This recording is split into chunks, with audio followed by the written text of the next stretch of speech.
Bonjour à tous, dans cette vidéo, nous allons voir comment installer WordPress en local. Alors pour commencer, je suis Cédric Tobanou, je suis spécialiste WordPress, ok, je crée des sites internet WordPress. Alors, ce que nous allons faire dans cette vidéo est que nous allons commencer à installer WordPress en local. Pourquoi installer WordPress en local? Il y a deux raisons. La première raison est tout simplement parce que vous avez par exemple un site internet qui est en ligne. Vous voulez effectuer une modification importante sur le site qui risque même de bousiller le site. Le mieux à faire est d'exporter le site internet vers une version locale afin de pouvoir effectuer les modifications, faire les tests qu'il faut avant de le remettre en ligne pour qu'il soit accessible. La deuxième raison est que vous êtes un débutant, vous voulez apprendre WordPress, donc il vaudrait mieux commencer gratuitement en local, faire vos tests et maîtriser ici l'outil avant de passer ensuite à la création d'un site internet en ligne en prenant un hébergement, un nom de domaine et tout ce qu'il faut. Alors ensuite, dans ce tutoriel, nous allons utiliser un outil spécial qui est LocalWP. Alors nous n'utiliserons pas MAMP, ni WAMP7, ni Laragon, etc. Parce que avec LocalWP, nous avons de meilleures performances, nous pouvons faire beaucoup de choses et c'est très facile à utiliser. Alors pour ce faire, nous venons au niveau de notre navigateur et vous tapez ici localwp.com.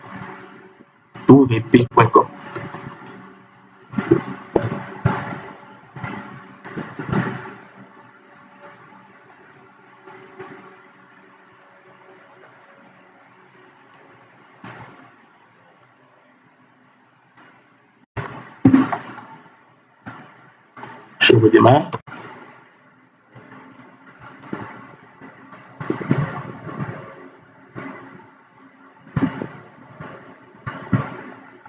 Et voilà. Alors ici, nous avons le bouton qui est dans l'autre free sur lequel nous cliquons. On choisit la plateforme sur laquelle on est, Windows. On renseigne le first name, le last name, ainsi que l'email en effet qu'on veut utiliser. Et on clique ensuite sur Get It Now. Et automatiquement, nous verrons en effet le téléchargement qui va démarrer. Ok. Après ce téléchargement, vous aurez juste à installer l'outil. Ok. Qui est une installation normale qu'on fait sur Windows ou bien sur Linux ou bien sur Mac. Après l'installation maintenant du logiciel, vous pouvez taper, si vous êtes sur Windows, vous pouvez cliquer ici dans votre barre de recherche et rechercher local.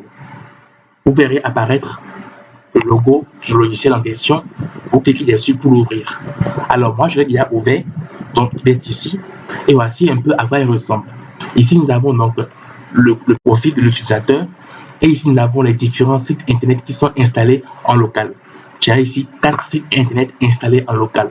Alors pour créer votre propre site internet, vous faisiez quoi?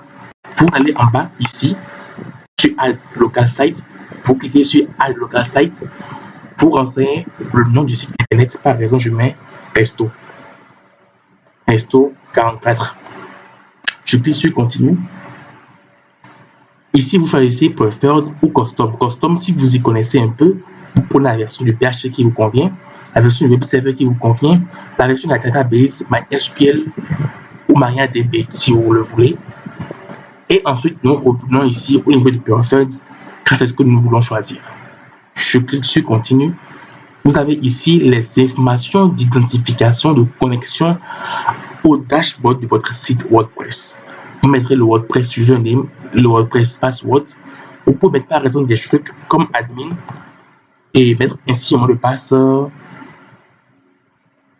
que vous pouvez ensuite changer quand même après que vous aurez accès à votre tableau de bord. Alors nous allons créer un site WordPress il y a quelques minutes. De ce fait-ci, vous aurez juste à cliquer sur Add Site pour pouvoir commencer l'installation du site internet. Ok. Alors après l'installation du site internet, vous aurez en effet ici, ok, l'ensemble de vos sites internet qui ont été installés. Le nouveau site qui a été installé sera automatiquement démarré, ok. Donc on verra ici une icône qui est en vert. Ici, voici donc quelques informations concernant le site en question. Le site domaine c'est restapp.local, car il est en local, nous pouvons le changer et le mettre en effet donc sur le domaine par exemple. Le SSL, nous pouvons générer un certificat SSL. Il me dit que local is request administrative privilege to trust a certificate.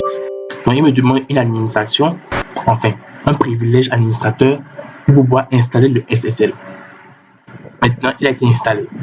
Après, nous avons ici le type de serveur, la version du PHP, la version de la database et la version de WordPress qui est 5.2. Nous pouvons ici migrer vers le 5.9.2, ok, en cliquant Update to 5.9.2. Et la version du, si c'est un site multisite, c'est non dans ce cas-ci. Alors, ici, qu'est-ce que nous faisons? Nous voulons aller au niveau du tableau de bord de notre site internet WordPress. Donc, nous cliquons sur Admin.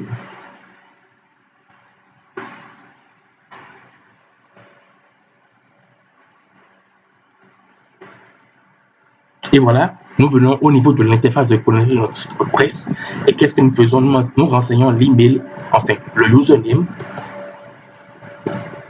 et le mot de passe qu'on avait utilisé au moment où on voulait créer le site internet.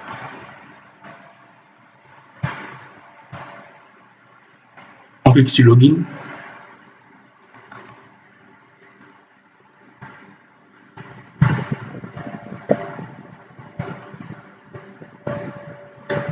Je dirais que j'ai oublié les informations de connexion.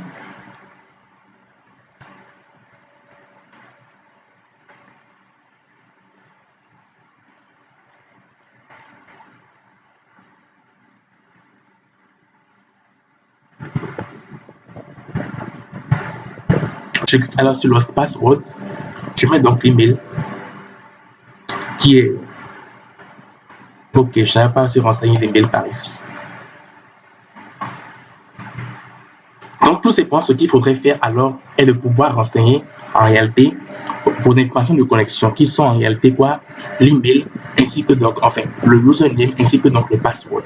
Alors, nous avons par ici l'interface du site internet reste à point local, ok? Et nous avons par ici donc le site internet qui est ici. Et pour accéder au dashboard, en fait, wp-admin comme n'importe quel site WordPress. Alors, maintenant, concernant la modification de la version du PHP, la version de WordPress, il suffit de cliquer ici Update to 5.9.2. On clique sur Update to WordPress, tout simplement. Il va commencer à migrer ou plutôt à installer une nouvelle version de WordPress au niveau de notre machine. Donc, voici un peu comment nous pouvons faire afin de pouvoir installer notre site internet en local et de pouvoir commencer à travailler donc sur nos divers projets en local. Alors, pour pouvoir migrer un site internet d'une version en ligne vers la version locale ou encore d'une version locale vers la version qui est en ligne, ok, alors il faut utiliser un outil, plutôt un plugin. Il s'agit du plugin nommé All-in-One WP Migration. Donc All-in-One WP Migration, c'est un plugin freemium, donc une version est gratuite et une version est payante, ok. Donc voici donc le plugin en question et vous aurez juste à l'installer au niveau de votre site WordPress pour pouvoir exporter le site, ok, ou l'importer selon le cas, mais selon plutôt ce que vous voulez faire avec le site. Alors nous sommes à la fin de cette vidéo. J'espère que cette vidéo vous aura servi et nous nous retrouvons dans une prochaine vidéo où nous parlerons certainement de comment faire pour migrer un site internet du local vers la version en ligne ou de la version en ligne vers la version locale.